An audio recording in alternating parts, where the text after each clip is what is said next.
यशोमती मैया के नंद लाला। परब्रह्म ईश्वर ने पूरी सृष्टि की रचना केवल एक प्रहर में कर दी थी, किंतु जब उन्होंने स्त्री को बनाया तो उन्हीं परमेश्वर को पूरे 7 दिन और 7 रातें लग गईं, क्योंकि उन्हें स्त्री के व्यक्तित्व में मां बनने की अद्भुत क्षमता का निर्माण करना था, जो अपने तन को असहनीय पीड़ा देकर उसमें से एक नए जीव को जन्म देती है, जो अपने रक्त को दूध बनाकर अपनी संतान का पोषण करती है। वो एक मां ही होती है।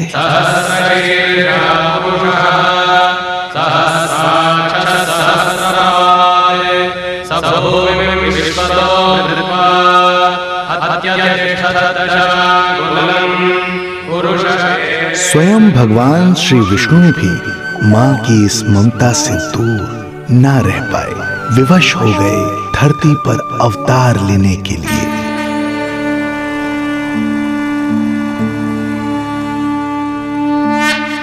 शांताकारं भुजगशयनं पद्मनाभं सुरेशं विश्वाधारं गगनसदृशं मेघवर्णं शुभांगं लक्ष्मीकान्तं कमलनयनं योगी वीरध्यानगम्यं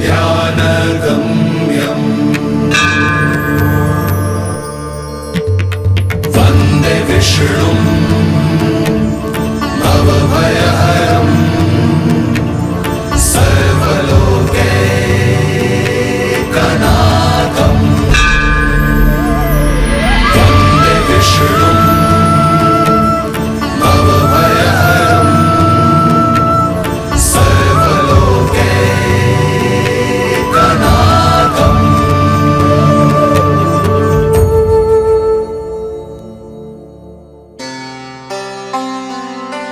प्रणाम प्रभु। प्रणाम प्रणाम माता।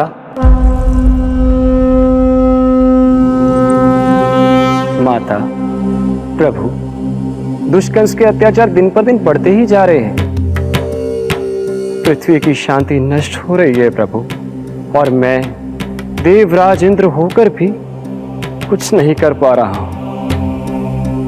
आपके प्रताप से मैं भूमि अनंत काल से समस्त विश्व का भार उठा रही हूँ, किंतु प्रभु अब दुष्टता इतनी बढ़ चुकी है कि मैं सहन नहीं कर पा रही हूँ। अब दया कीजिए प्रभु, इससे पहले कि मैं बुराई के इस असीम भार के नीचे दबकर ब्रह्मांड की अतल गहराइयों में खो जाऊं। मेरी सहायता कीजिए प्रभु। आंखें खोलिए प्रभु, आंखें खोलिए।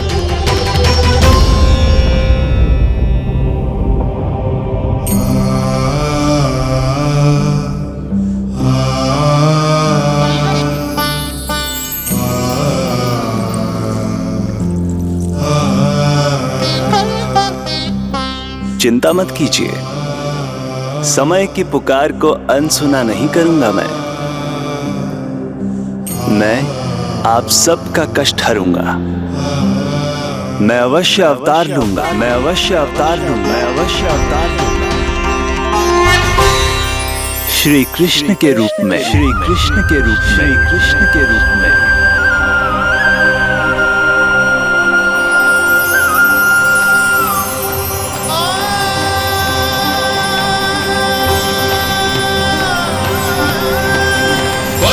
वसुदेवसुतं देवं कंसचाणूरमर्दनम्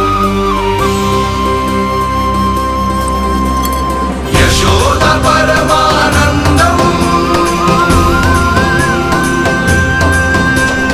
कृष्णं वन्दे जगद्गुरुं, कृष्णं वन्दे जगद्गुरुम्।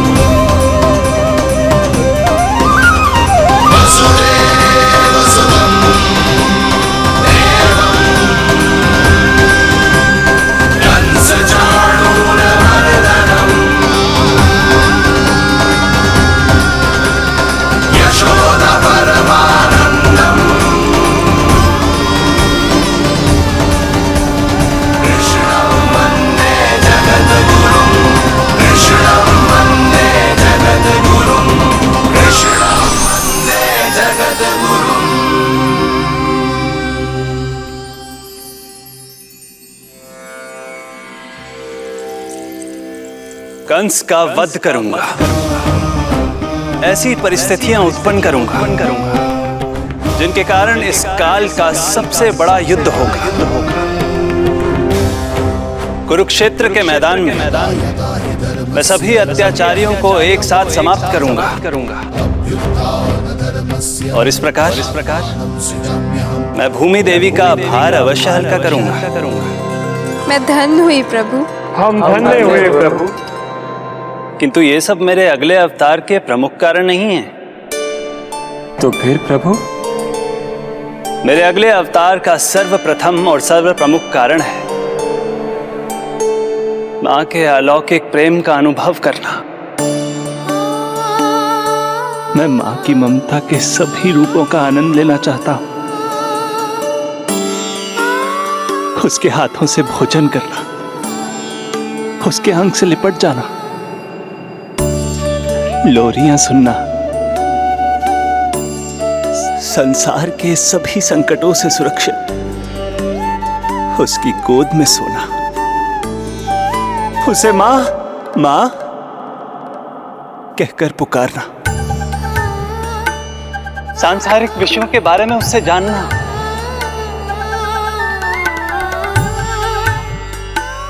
और फिर कोई शैतानी कर उसके आगे आगे भागना,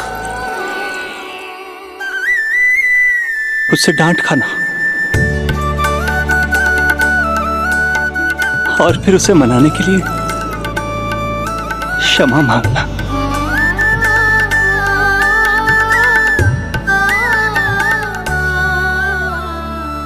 कितना आनंद आएगा जब वो मुझे दंड देने के लिए मेरे पीछे पीछे दौड़ेगी और मैं उस डर से सभी दिशाओं में भागता फिरूंगा। और फिर जब वो थककर हाँफते हाँफते रुक जाएगी तो मैं स्वयं उसके पास जाऊंगा, उसकी ममता भरी गोद में समा जाऊंगा।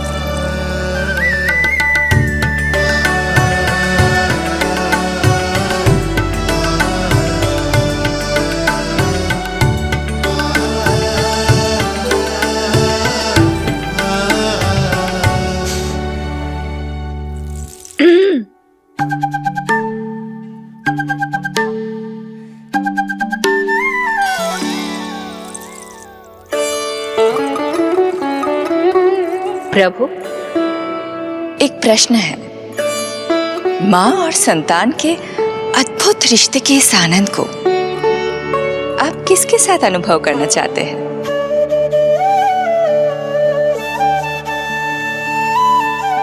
प्रभु,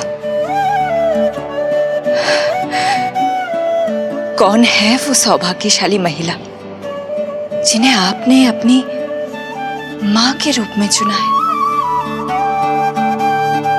वो महिला है यशोदा। यशोदा।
यशोदा आ जाएगो।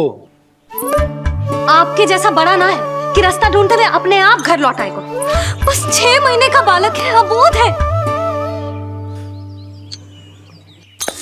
हे नारायण, क्षमा करना, अपने पति देव से ऊंची स्वर में बात कर ली मैंने।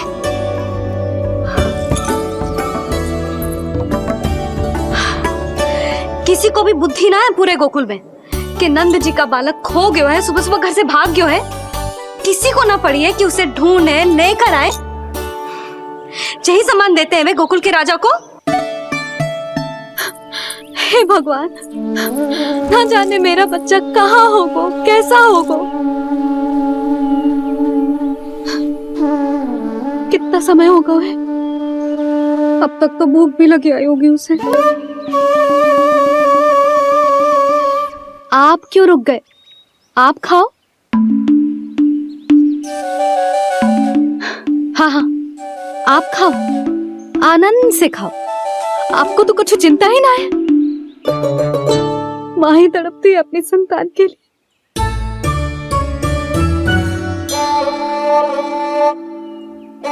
अब क्या खाली पेट काम पे जानो है? क्या कहेंगे सब कि यशोदा अपने पति को भूखा रखे? ना ना, आप खाओ, खाओ ना।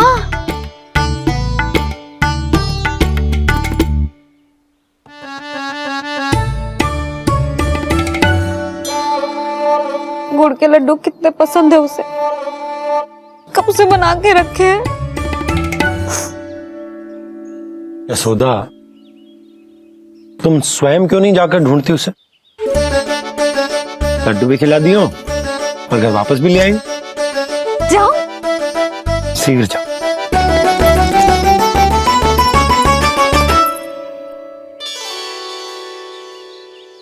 किंतु आप तो खाना खा रहे हो ना पतिदेव? वही तो, मैं खाना खा रहा हूं, परंतु वो भूखा है। तुम जाओ। वो तो भूखा है।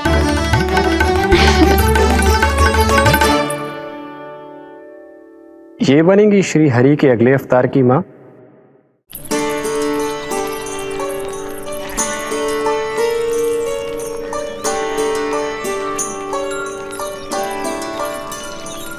मेरे बच्चे को देखो है ना।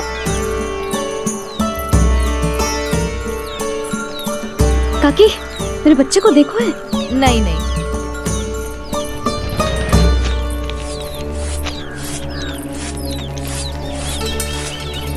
सुमति, मेरे बच्चे को देखो है क्या कहीं? नहीं तो। ना देखो। जानकी, प्रभावती, मेरे बच्चे को देखो है कहीं?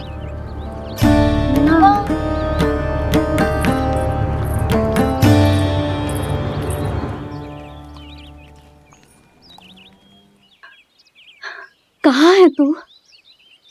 देख, तेरी मैया कितनी चिंतित हो रही है, और तू है कि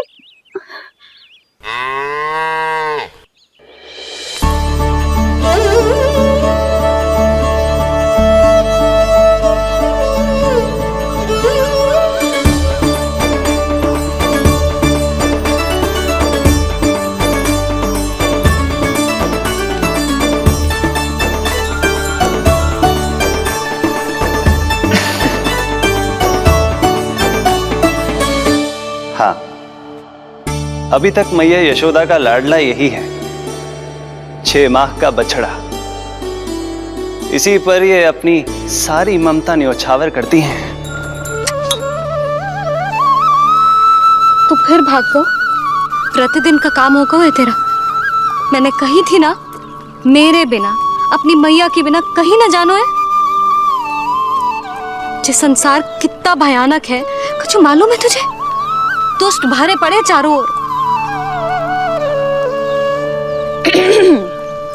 वाह, दुनिया की अनोखी मैया और उसका अनोखा बालक, जो कि बालक है ही ना, गाय का बछड़ा है।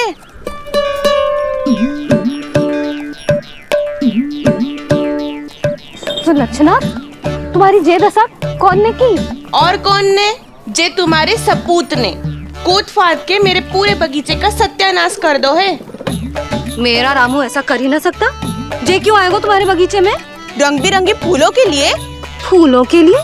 हाँ, जीप लपलपाती है इसकी मेरे फूलों के लिए। सुबह सुबह भाग के आ जाता हो इन्हें खाने के लिए। फूल खाने? सुलक्षणा, तुम्हें कछु वहम हुआ है। जे मेरा रामू है, जे फूल वूल क्यों खाएगो भला? अच्छा, तो फिर आप ही इसका मुंह खोलो और स्वयं देख लियो। हाँ तो ठीक है, असत्य के पैर ना होते जो अभी सिद्ध हो जाए वो। रामू मुंह खोल के दिखा। मैया की कहीं मानते हैं ना, मुंह खोल। रामू सुलक्षणा चाची को दिखा दे कि तूने उनके फूल ना खाए। चल मुंह खोल, मुंह खोल।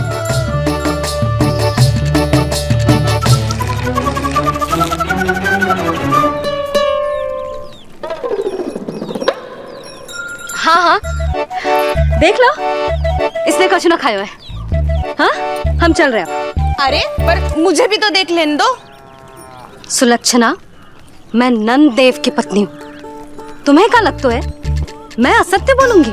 ना ना जशोदा जी, लेकिन आप तो सिद्ध करने वाली थी ना। हो तो गए हो सिद्ध। चल रामू, देर हो रही। अरे अरे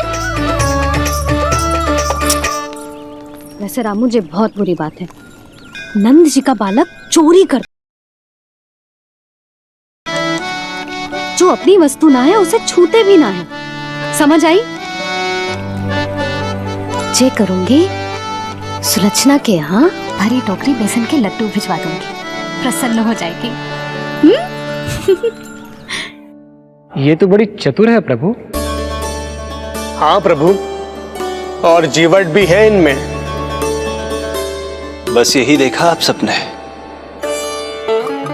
क्या आपने एक मां की चिंता नहीं देखी? प्रत्येक मूल्य पर अपनी संतान की रक्षा करने का स्वभाव नहीं देखा? या फिर असत्य भाषण करने पर अपनी भूल सुधारने की व्यग्रता नहीं देखी?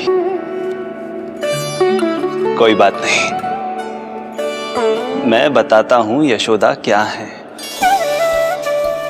यशोदा पवित्रता की प्रतिमूर्ति है, विश्वास का आधार सुरक्षा की भावना है,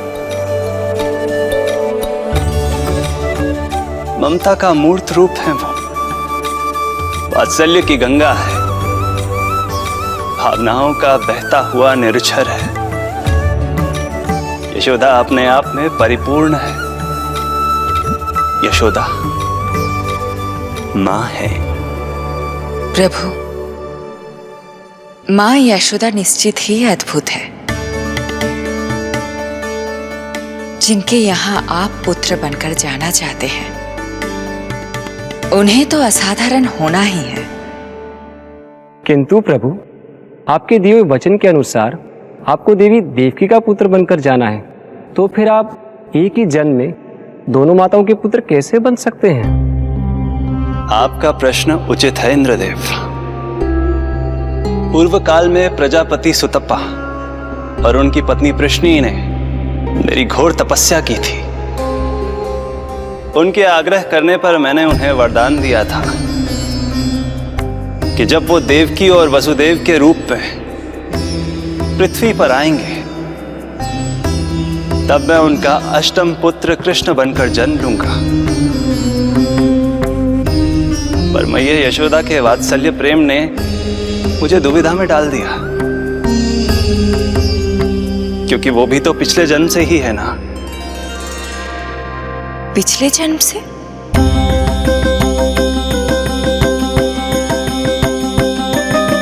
पिछले जन्म में मैया यशोदा 8 वसुओं में से एक श्री द्रोण की पत्नी धरा थी।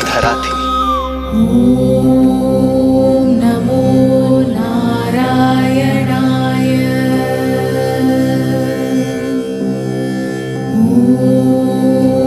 नमो नारायणाय। दोनों सहस्त्रों वर्षों तक निरंतर मुझे पुत्र रूप में पाने की मनोकामना के साथ घोर तपस्या करते रहे। अपने तप में वो दोनों इतने लीन थे कि प्रकृति की कोई भी शक्ति। अब तो सैकड़ों वर्ष बीत गए हैं आपका सुमिरन करते हुए।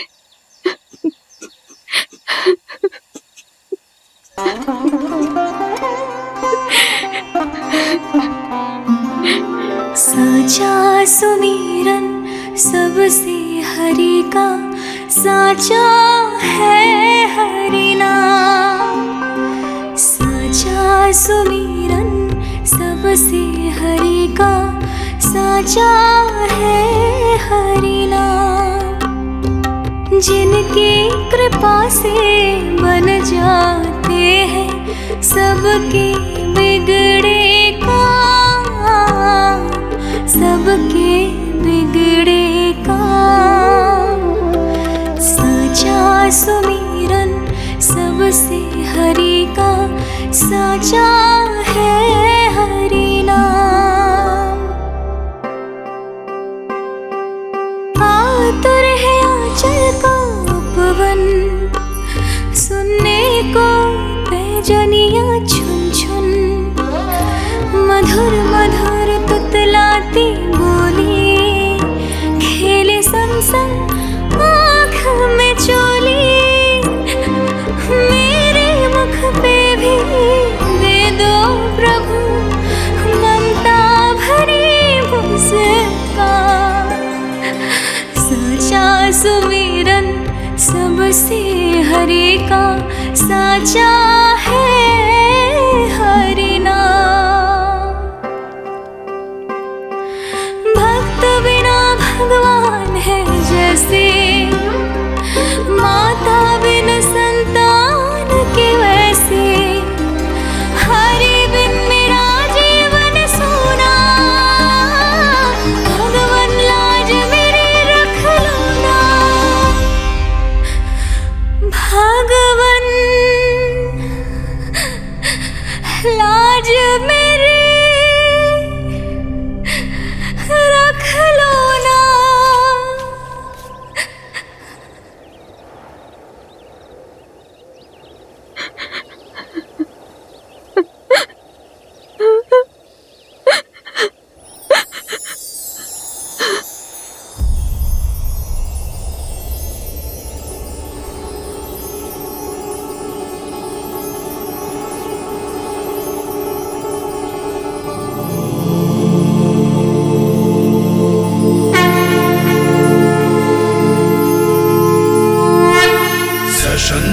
चक्रम सकिरीट कुंडलम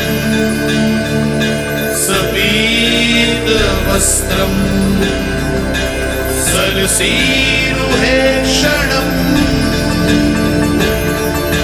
सहार वक्षस्थल शोभिकास्तुभम नमामि विष्णु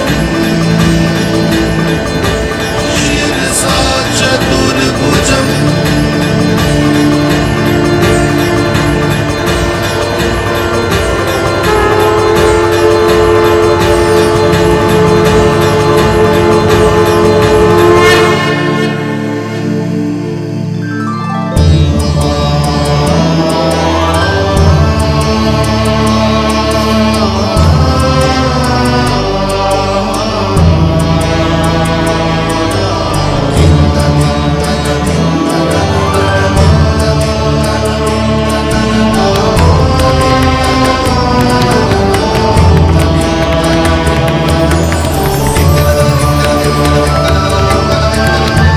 कहिए कहिए, क्या वरदान पाना चाहते हैं आप?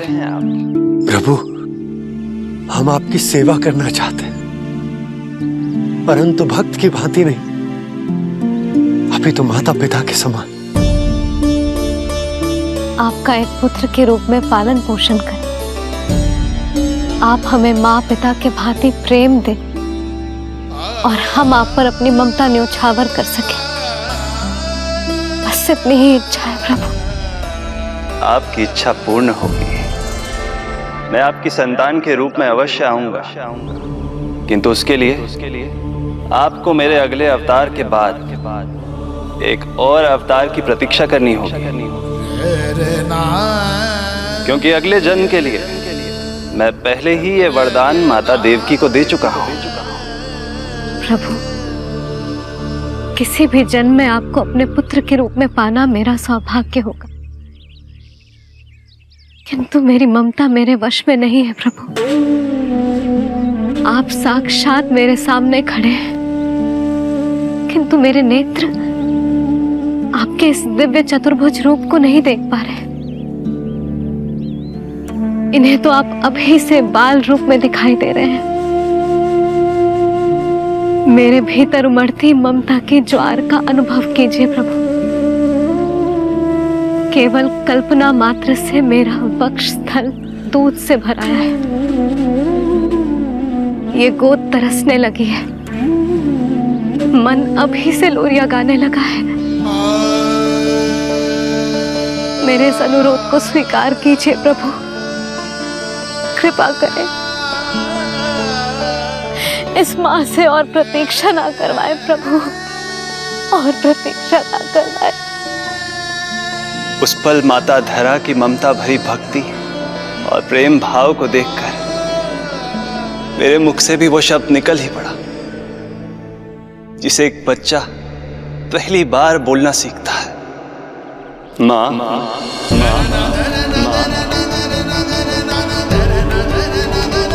अब ये प्रतीक्षा केवल आपकी ही नहीं, मेरी भी होगी, मेरी भी होगी। मैं भी तरसूंगा आपका पुत्र बनने के लिए, इस समय मैं विवश हूँ, किंतु मैं आपको वचन देता हूँ, मैं आपकी संतान बनकर अवश्य आऊंगा, प्रभु।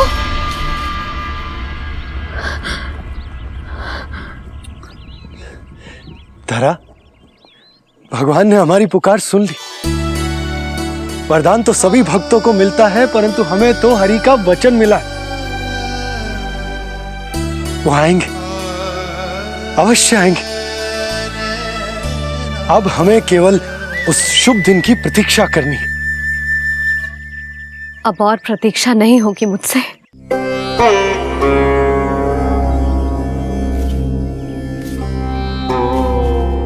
हमने सहस्त्रों वर्षों तक तपस्या की, ये समझ लो कि वो तपस्या अभी शेष नहीं। श्री हरि को अपने सामने देखकर मेरी व्याकुलता का बांध टूट गया है। 2 जन्म बहुत बड़ा समय होता है स्वामी। अपने पुत्र के रूप में हरि को गोद में खिलाने के लिए अब मैं और 2 जन्मों तक प्रतीक्षा नहीं कर सकती।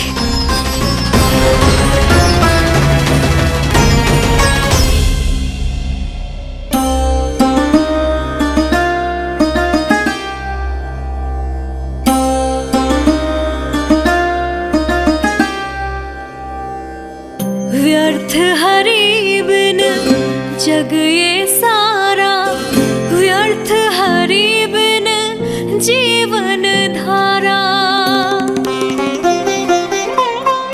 पूजन वंदन व्यर्थ हरि बिन, व्यर्थ धरार जीवन धारा।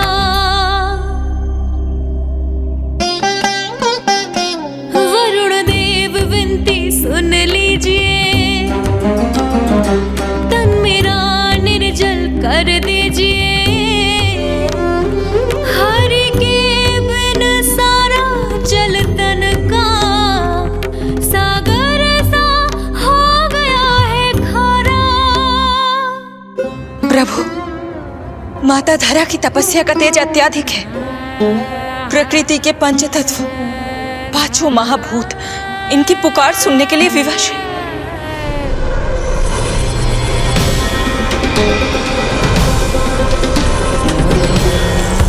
धरा, प्रिय, ये क्या कर रही हो? रुक जाओ। जठराग्नि सब दूर ये कर दो, अग्नि देव मेरे ताप को हर लो। माता जो वंचित ममता से, जग में नहीं उसको कुछ प्यारा। पूजन वंदन व्यर्थ हरि बिन, व्यर्थ धरार जीवन धारा। प्रभु, यदि अग्निदेव अपना अग्नि तत्व वापस ले लेंगे तो इनकी पाचन शक्ति नष्ट हो जाएगी। और जीवित रहने के लिए शारीरिक तापमान भी अति आवश्यक होता है। यदि वही विलुप्त हो गया तो धरा, तुम्हें मेरी सौगंध मत करो ये। हे भूमाता आकृति दाता, मिथ्या है ये माटी का ढांचा, माटी मुक्त करो इस तन से, जब ना मिला हरि का सहारा।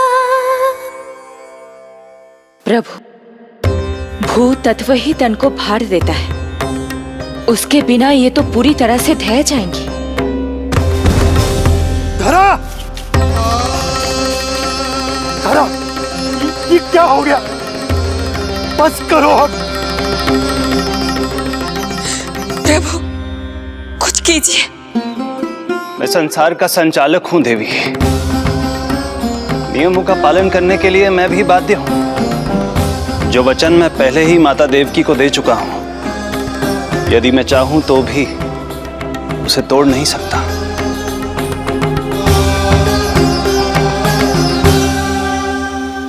सुख लो आयु सब इस तन की, आस है जमुना शेष है मन की। वायु देव कृपा करो अब ये, रोक दो इन श्वासों की धारा।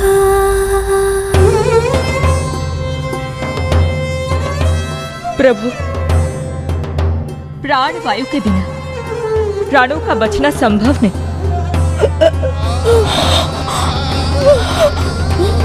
धरा, धरा, धरा, धरा, बस करो अब। क्या तुम अपनी सुध-बुध खो चुकी हो? तुम्हारे प्राणों में मेरे भी प्राण बसते हैं प्रिय। रुक जाओ। हे आकाश देव, तुमको मेरा अंतिम प्रणाम।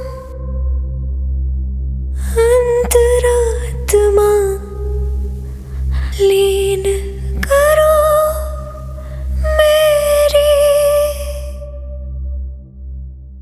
लेके श्री हरि का नाम।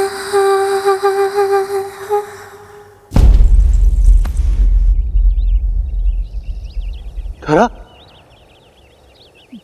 धरा, धरा, ये क्या कर लिया तुमने? धरा, कोई है, कोई है, सहायता कीजिए। धरा, जल। धरा, तुम चिंता मत करना, मैं यही हूं। मैं 2 क्षण में जल लेकर आता हूं।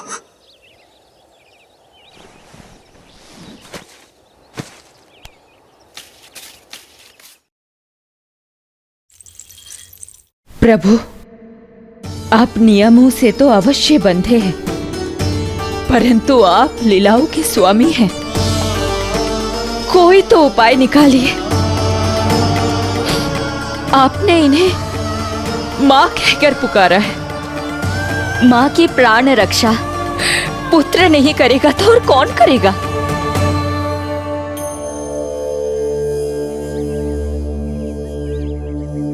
प्रेम ना जिसकी सीमा कोई, ना कोई आयाम, माँ की ममता के आगे विवश हुए भगवान, विवश हुए भगवान।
प्रभु नहीं, पुत्र कहो मां।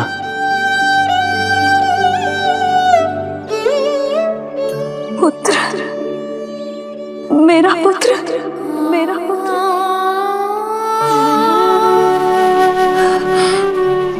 आज जैसे आपने मुझे अपनी गोद में लिटा रखा है,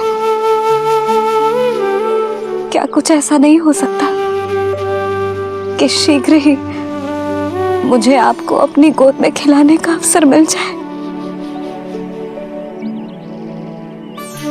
आज तो मैं केवल मूर्छित हुई हूं, किंतु शीघ्र ही यदि मुझे आप पुत्र रूप में ना मिले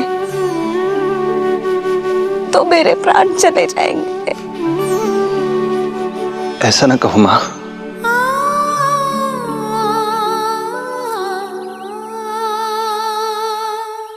माता देवकी को मैं पहले ही वचन दे चुका हूं, इसलिए विधि के विधान के अनुसार मुझे उन्हीं का पुत्र बनकर जन्म लेना होगा।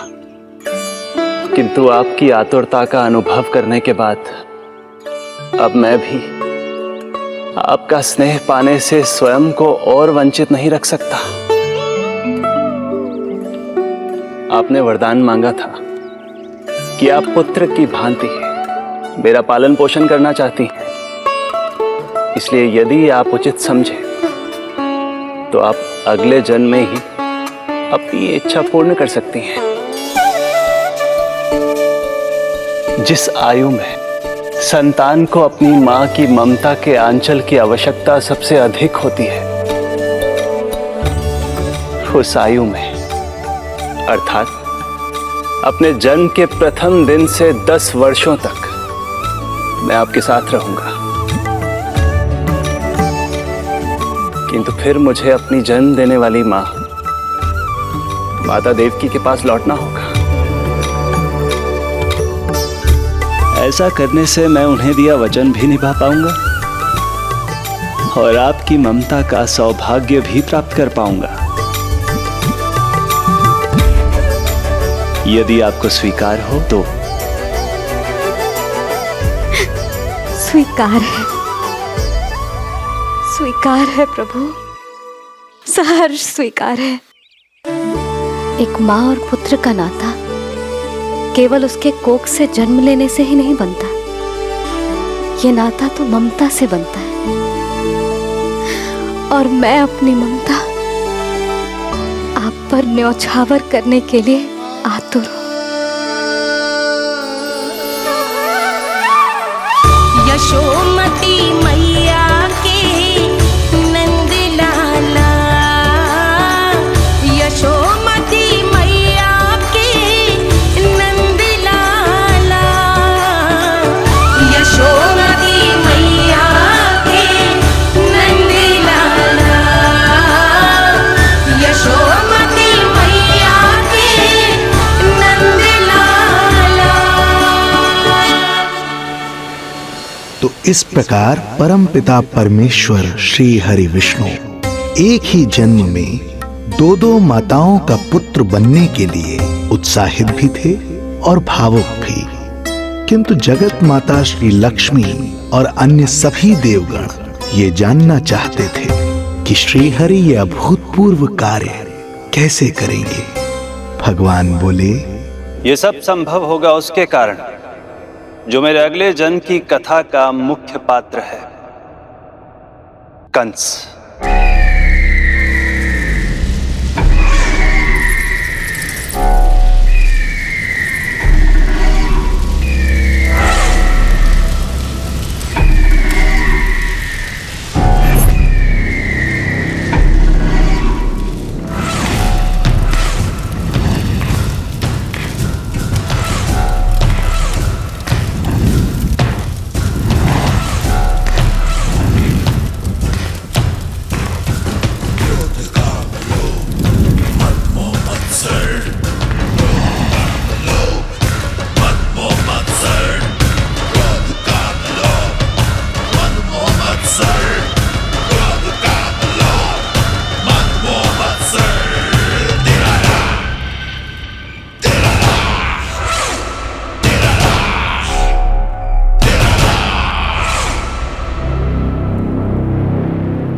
जब जीवन पर संकट हो तो अभिमान अर्थहीन होता है, जब प्राणों पर बनाए तो सम्मान स्वाभिमान सब निरर्थक होता है।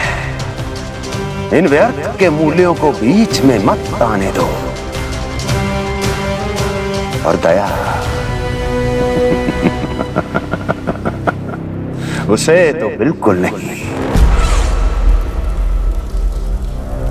मार डालो साधु संत ऋषि मुनि स्त्री वृद्ध, चाहे वो नवजात शिशु ही क्यों ना हो।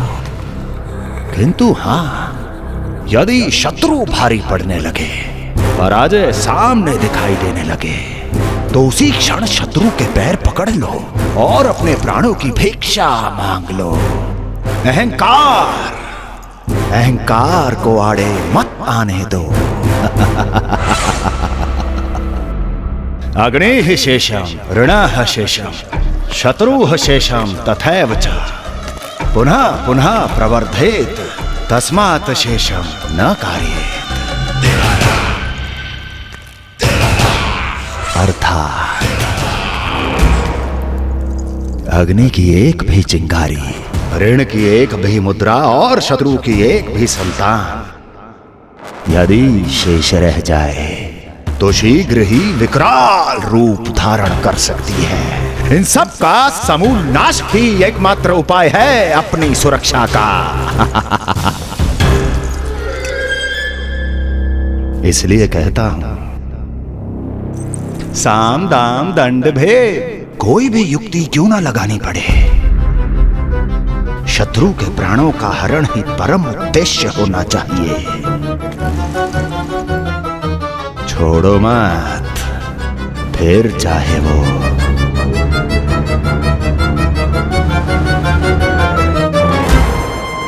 विष्णु ही क्यों ना हो।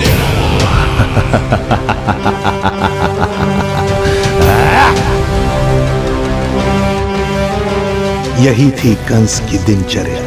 वो प्रतिदिन स्वयं को स्मरण कराता था कि स्वार्थ के लिए किसी भी सीमा को तोड़ने में कुछ अनुचित नहीं है। तभी तो राजगद्दी प्राप्त करने के लिए उसने अपने पिता महाराज उग्रसेन को भी नहीं छोड़ा था। पिताजी,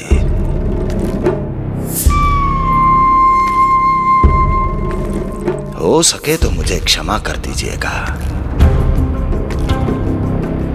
कल्पना भी नहीं की थी कि मैं आपके साथ ऐसा व्यवहार करूंगा।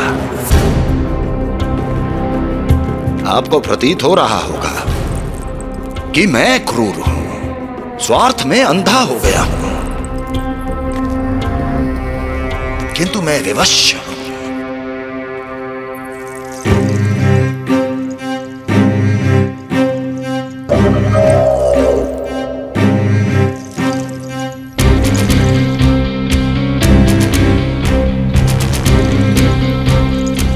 आज से सत्ता का ये भार अब मुझे उठाना पड़ेगा पिताजी,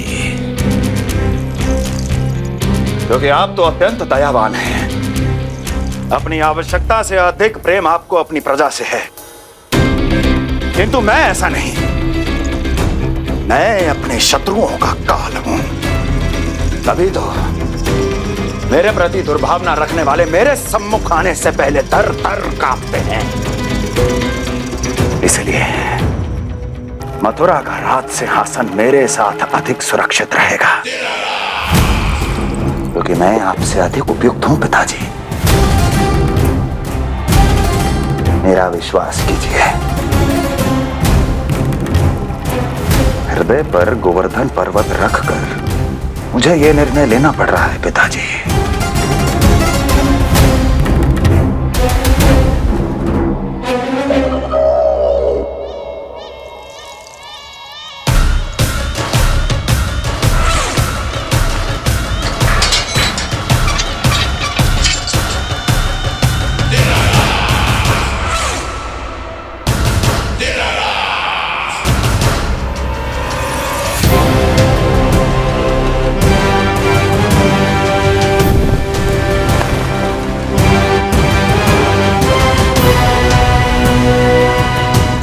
चाबी यमुना में फेंक देना। कोई कितना भी क्रूर, कठोर, राक्षस ही क्यों ना हो, किसी न किसी के लिए उसके हृदय में भी प्रेम उपजता ही है। कंस भी इस नियम का अपवाद नहीं था। इस संसार में एक जीवात्मा ऐसी भी थी जिसे वो स्वयं से भी अधिक स्नेह करता था, और वो थी उसकी लाडली बहन देवकी।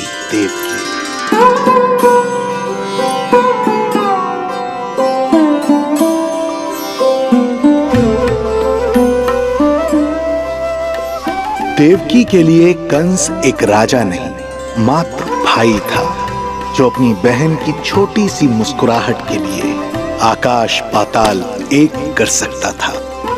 अत्यंत धूमधाम से उसने अपनी देवकी का विवाह यादवराज वसुदेव के साथ संपन्न करवाया। रुको।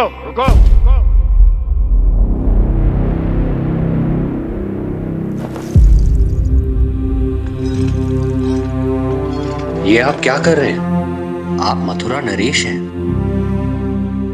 नहीं कुंवर जी, आज मैं मात्र वो भाई हूं जो अपनी प्रिय बहन के साथ बस कुछ क्षण और व्यतीत करना चाहता है। कंस के हृदय में देवकी के लिए उमड़ता प्रेम का सागर तब अचानक सूख गया जब उसने ये आकाशवाणी सुनी। महापापी अत्याचारी कंस,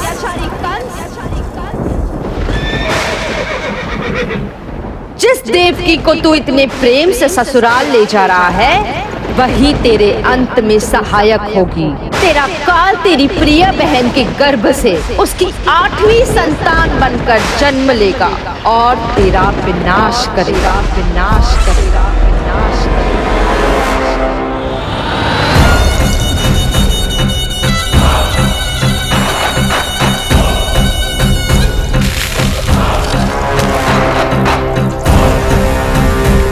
मुझे आपसे भय लग रहा है। आप मेरे भैया नहीं हो सकते। सही कहा तूने। जो मेरे विनाश को जन्म दे, उस कुल घातिनी से मेरा कोई संबंध नहीं। महाराज, रक्त के संबंध क्रोध की अग्नि में मत झुलसाइए। जिस बहन को आपने बचपन से आज तक इतना प्रेम दिया, क्या वो आपके विरुद्ध किसी षड्यंत्र में सहायक हो सकती है? भला हमारी संतान आपका विनाश क्यों करेगी? अपनी नवविवाहित बहन पर कृपा कीजिए महाराज। अपने पुरुषार्थ से आपने कितने असुरों को युद्ध में पराजित किया है। आज वो सब दरबारी बनकर आपकी सेवा करते हैं। हे महापराक्रमी कंस, यदि वो मायावी असुर आपको हानि नहीं पहुंचा पाए, तो ये आपकी बहन आपका क्या बिगाड़ सकती है? दया कीजिए महाराज, दया कीजिए। आप बीच में मत पड़िए कुंवर जी। सुना नहीं क्या? इसकी 8वीं संतान मेरा वध करेगी। जब मां ही नहीं बचेगी, तो 8वीं संतान के जन्म का तो प्रश्न ही नहीं उठता। यदि ऐसा है तो आप मुझे मार दीजिए।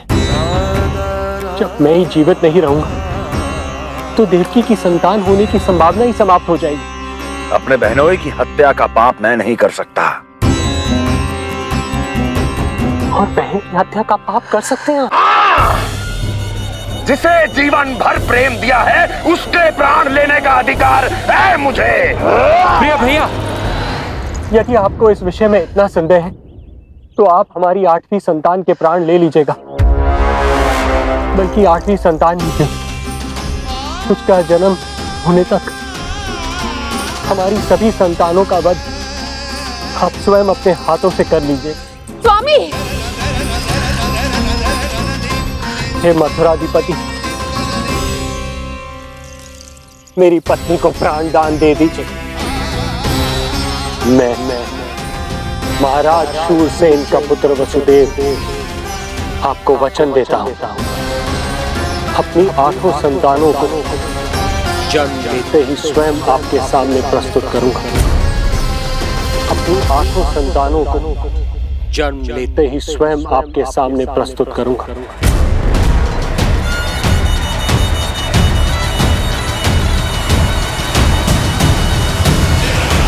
बधाई हो कुंवर जी,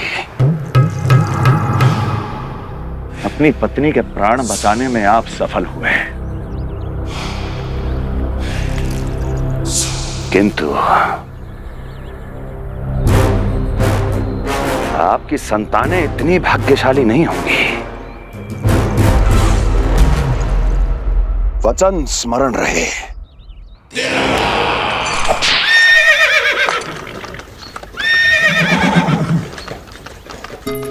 इस तरह रक्त की प्यासी कंस की तलवार की छाया में देवकी और वसुदेव का वैवाहिक जीवन प्रारंभ हुआ।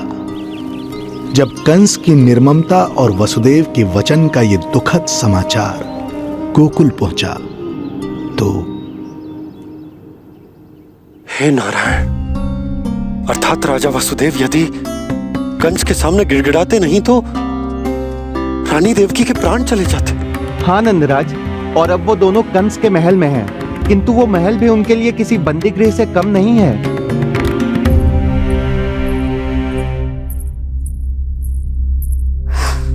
एक भाई अपनी बहन के साथ ऐसा करने की सोच भी कैसे सकता है? मेरा बस चले तो उस दुष्ट कंस को मटके में डाल के इसे घोंट के रख दूं, जैसे मलाई घोट के माखन निकाला जाता है।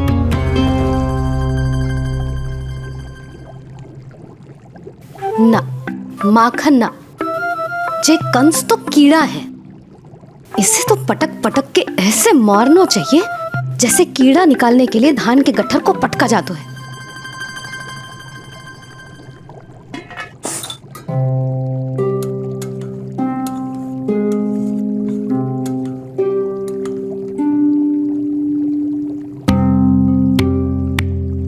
किंतु जब रोहिणी जिज्जी को पता चलेगा तो वो तो अपने आप को ही दोष देंगे, क्योंकि बालक ना होने के कारण उन्होंने ही वसुदेव जी को राजकुमारी देवकी के साथ दूसरा विवाह करने पर विवश किया था। हे ईश्वर, जिस सुख के लिए रोहिणी जिज्जी ने पत्नी जीवन का सबसे बड़ा त्याग किया था, जब उन्हें पता चलेगा कि वही सुख उस क्रूर कंस ने छीन के मटिया मेट कर दिया है, तो कितना कष्ट पहुंचेगा।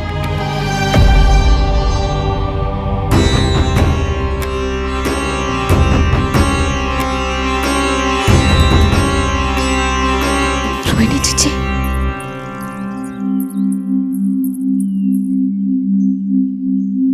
गोप नरेश, कृपया मुझे अपने भैया के पास ले चलिए।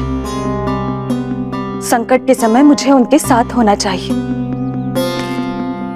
किंतु भाभी, पता चलो है वसुदेव भैया और देवकी भाभी कंस के महल में कड़े पहरे में रखे गए। पति पत्नी एक दूसरे का संबल होते हैं। कंस का पहरा कितना भी कष्टदायक क्यों ना हो, इस समय उन्हें और बहन देवकी को मेरी आवश्यकता है।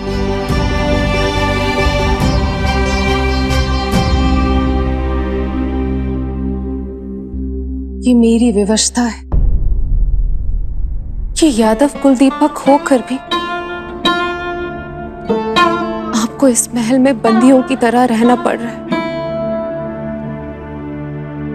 और मैं कुछ कर भी नहीं पा रही। काश आपने मुझसे विवाह ही ना किया होता। तो क्या मैं अपने भाग्य से भाग पाता देवकी? पूर्व जन्म के कर्मों के फलस्वरूप जो हमारी नियति में लिखा है वो तो हमें भोगना ही है। श्री हरि क्या करते हैं, कब और क्यों करते हैं, ये दुख हमारे जीवन में किस उद्देश्य से आए हैं, इन रहस्यों का पता लगा पाना हम मानवों के लिए संभव नहीं है देवकी।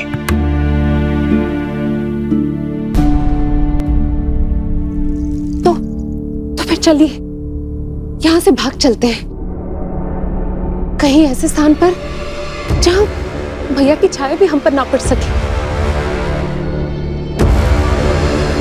नहीं प्रिय, कंस के गुप्तचरों की दृष्टि हम पर अवश्य होगी, और मैं ऐसा कोई कार्य नहीं कर सकता जिससे तुम्हारे जीवन पर कोई संकट आए।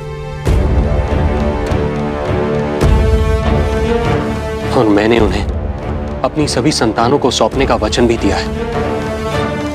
अपना वचन मेरे लिए प्राणों से भी अधिक महत्वपूर्ण है देवकी।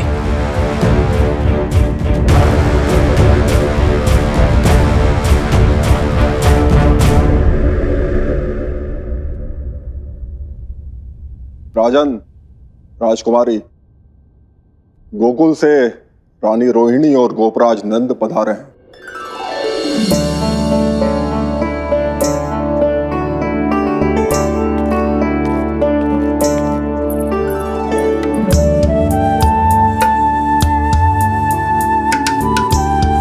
स्वामी,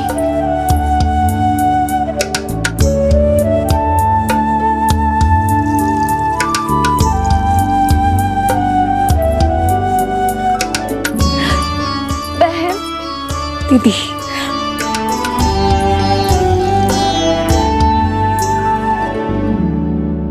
भाई नंद, जो आप हमारे लिए कर रहे हैं उसके लिए धन्यवाद शब्द बहुत छोटा है। मैं अपने भाग्य को स्वीकार कर चुका हूं। यदि यही श्री नारायण की इच्छा है तो यही सही।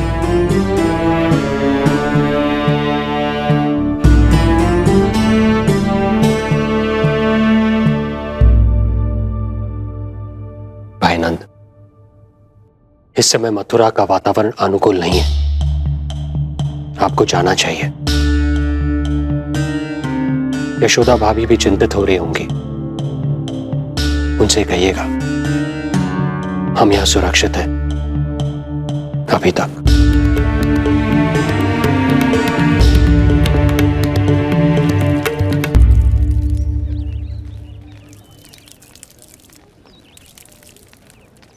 वसुदेव भैया का भाग्य पर भरोसा देख वे अपनी संतानों को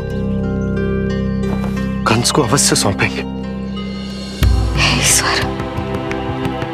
कठोर वचन जब इसे निभाने का कठिन समय आएगा तो कैसा अनुभव करेंगे वे? उनका हृदय तो चकनाचूर हो जाएगा।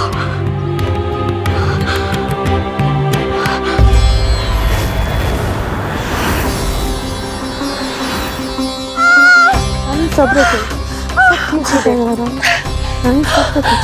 देवकी, मैं महाराज शूरसेन का पुत्र वसुदेव आपको वचन देता हूँ, अपनी 8 संतानों को जन्म देते ही स्वयं आपके सामने प्रस्तुत कर दूंगा।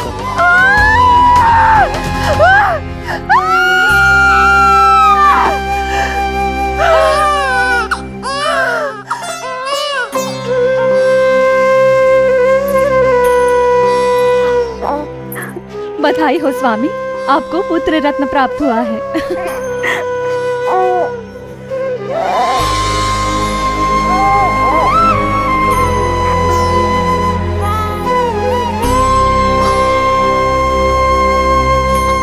महाराज को पता चला तो क्या होगा?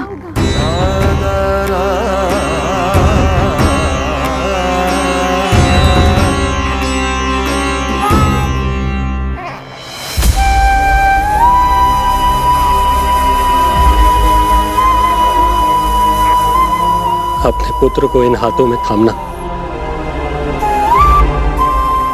कितने वर्षों से इस पल की प्रतीक्षा कर रहा था मैं, और आज जब यह पल आया है, मेरी आंखों में दुख के आंसू हैं। एक पिता जब प्रथम बार अपनी संतान को गोद में उठाता है तो सबसे पहले यह सोचता है कि उसे क्या नाम दूं, उसका सुनहरा भविष्य कैसे सुनिश्चित करे। किंतु मैं वो भाग्यहीन पिता हूं जो अपने पुत्र का भविष्य मृत्यु के अंधकार में डुबोने जा रहा है। मैं इसे नाम देकर क्या करूंगा?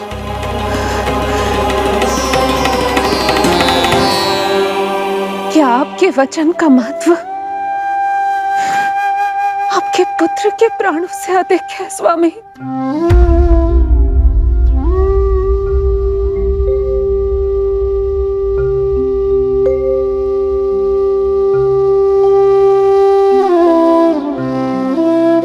श्री नारायण का दूसरा नाम सत्य होता है देवकी। तुम ही कहो, मैं श्री नारायण से विमुख कैसे हो जाऊं? मुझे अपना वचन निभाना ही होगा।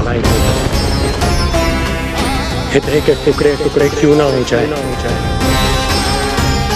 मुझे इसे कंस तक ले जाना ही होगा।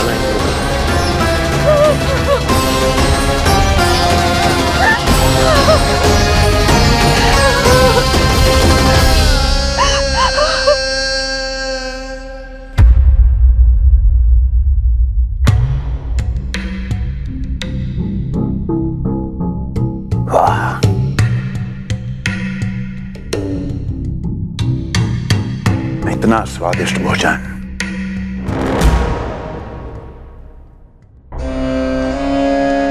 किसी विशेष इच्छा की पूर्ति के लिए मुझे सम्मोहित तो नहीं करना चाहती? मुझे पति के रूप में प्राप्त कर तो चुकी हो, अब प्राप्त करने को क्या क्या बचा है? प्राप्ति मैं प्राप्ति नहीं, अस्थि हूं स्वामी। प्राप्ति तो छुई मुई बनकर वहां खड़ी है।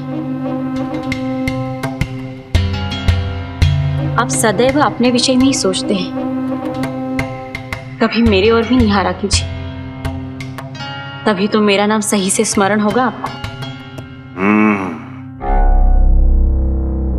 मैं अपने विषय में ही सोचता हूं, तभी तो 10 दिशाओं में मेरे नाम का डंका बजता है, मेरे साम्राज्य का विस्तार होता है, तभी तो मेरा अस्तित्व है। अस्थि स्मरण रहे, तुम हो क्योंकि मैं हूं।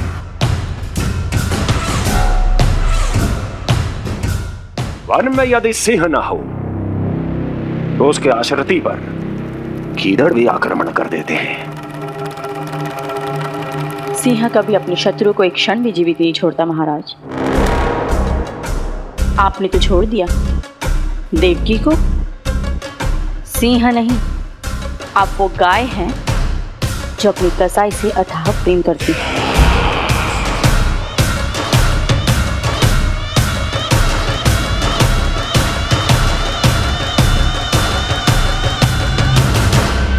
सभी संतानों को जन्म लेते ही मेरे पास लेकर आएगा,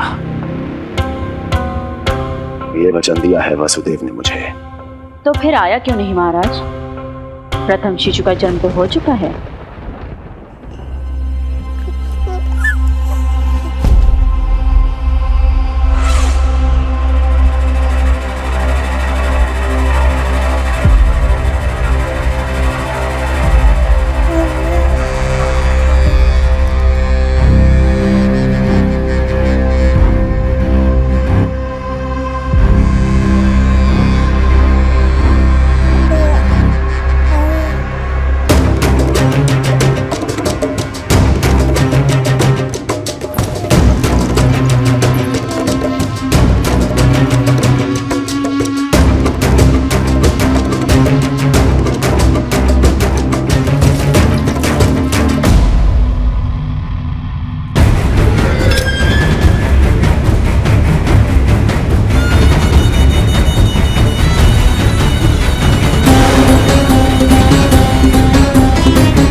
कुल के यादव अपना वचन मिथ्या नहीं होने देते महाराज।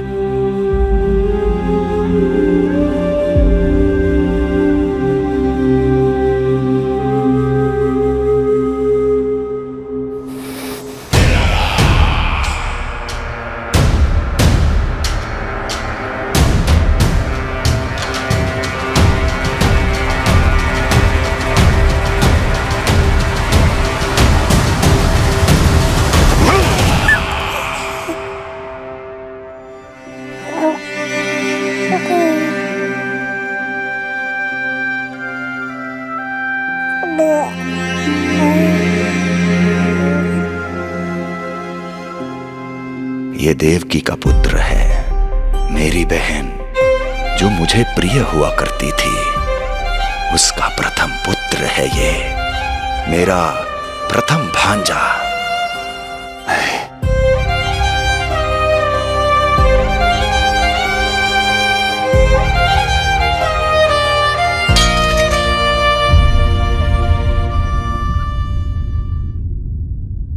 इसे वापस ले जाइए कुंवर जी।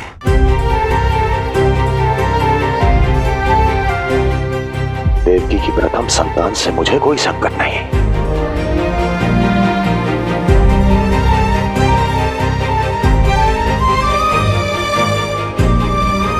और आपको क्या लगता है कुंवर जी कि मैं कोई राक्षस हूं क्या?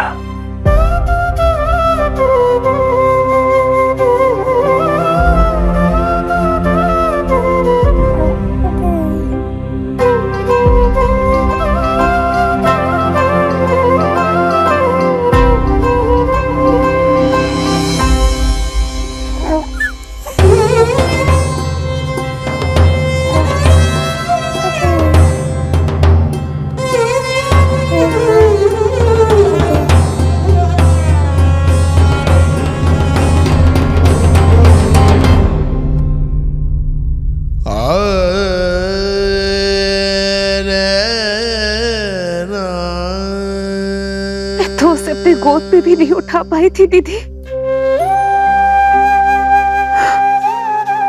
उसका वो सुकुमार मुख मेरी स्मृति से जा ही नहीं रहा। वो मधुर रुदन अभी तक मेरे कानों में गूंज रहा है। मैं तुम्हारी पीड़ा का अनुमान लगा सकती हूँ देवकी। मैंने उसे जन्म नहीं दिया था, फिर भी मेरे कान अभी तक उसके रुदन की ध्वनि सुन रहे हैं। क्योंकि ये अपनी माओ को पुकार रहा है। तुम्हारे भैया ने हमारे पुत्र को प्राणदान दे दिया देवकी।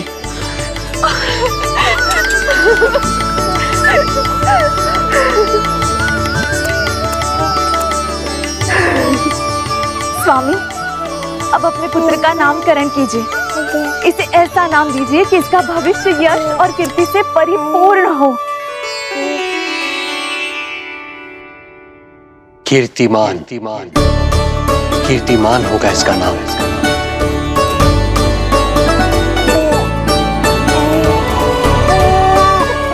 कीर्तिमान।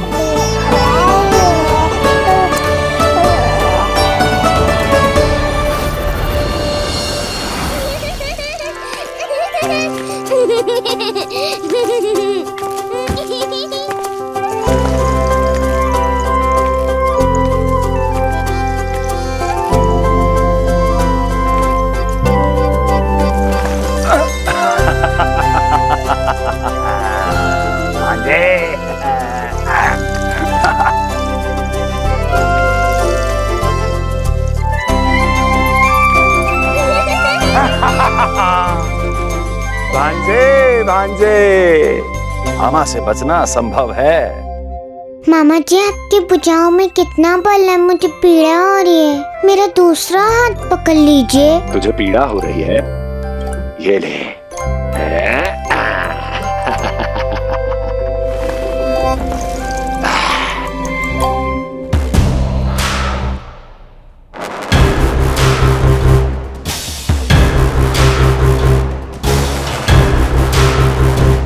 नारायण नारायण।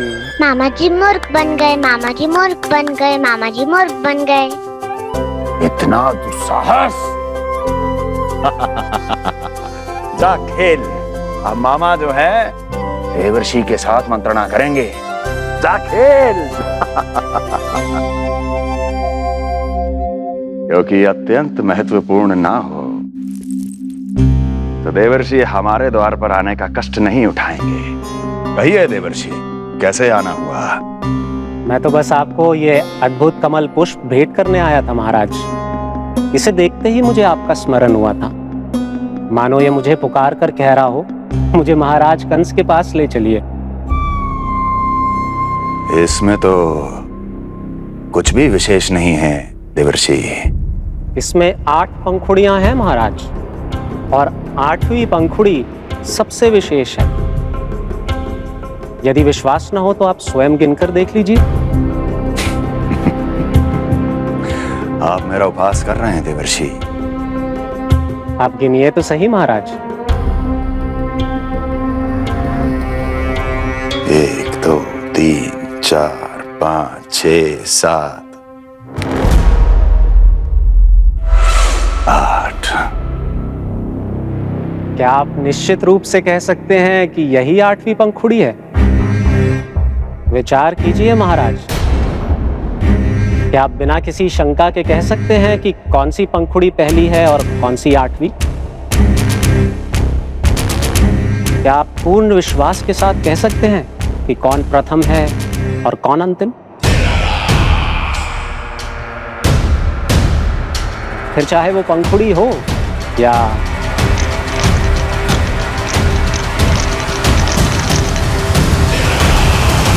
सावधान करने के लिए धन्यवाद देवर्षि। कंस के साथ धोखा करने वाले को अति भीषण दंड मिलेगा। भविष्य में ऐसी कल्पना मात्र से ही मेरे शत्रु भय से कांप उठेंगे। मथुरा नरेश, मैं तो मात्र पंखुड़ियों की बात कर रहा था। यदि आपने कुछ और समझ लिया है तो उसका उत्तरदायित्व मेरा नहीं है। नारायण नारायण।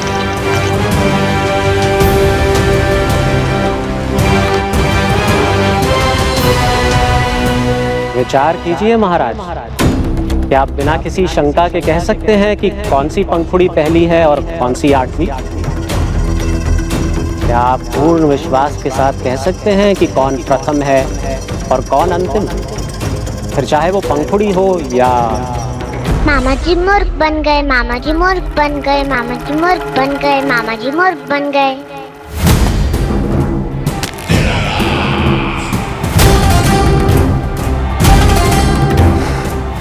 कंस को कोई मूर्ख नहीं बना सकता।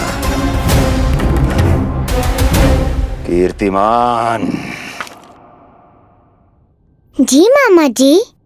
क्रोध काम लोभ मद मोह मत्सर, क्रोध काम लोभ मद मोह मत्सर, क्रोध काम लोभ। मामा जी मुझे दर्द हो रहा है।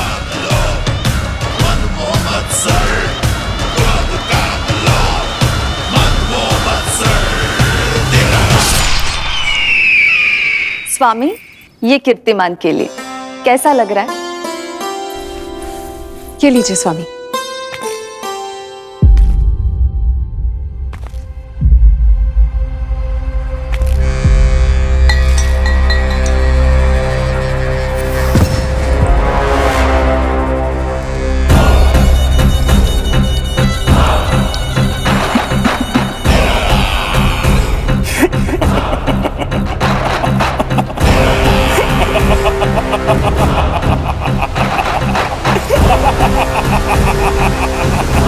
नेत्रों के सामने अपनी संतान की हत्या होते हुए देखना कितना पीड़ादायक रहा होगा ये दृश्य। किंतु प्रभु, यदि देवर्षि नारद कंस के हृदय में संदेह का बीज न बोते तो कंस ऐसा कभी नहीं करता। तो फिर उसे उकसाए क्यों देवर्षि ने? आप भूल गए देवराज, समस्त संसार में जो भी होता है मेरी इच्छा अनुसार ही होता है। यही प्रश्न नारद ने भी मुझसे पूछा था।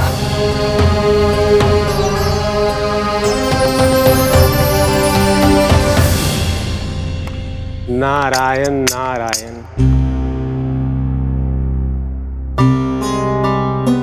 छोटे से बालक की इतनी निर्मम हत्या और माध्यम बना मैं। प्रभु, ये कैसी लीला है आपकी? अभी तो देवकी की 5 और संतानों की हत्या होना शेष है नारद। अब से कंस शिशुओं के जन्म लेते ही उनकी हत्या कर देगा। यदि जन्म के तुरंत बाद ही मृत्यु होनी है तो जन्म का लाभ ही क्या है प्रभु? यही विधि का विधान है नारद। कीर्तिमान और शेष 5 बच्चे श्रापग्रस्त हैं। जन्म के कर्मों के अनुसार अल्पायु होना उनकी नियति है। उनकी मृत्यु के बाद ही शेषनाग के अंश के रूप में बलराम और मेरे अंश के रूप में श्री कृष्ण का अवतार संभव होगा। नारायण नारायण।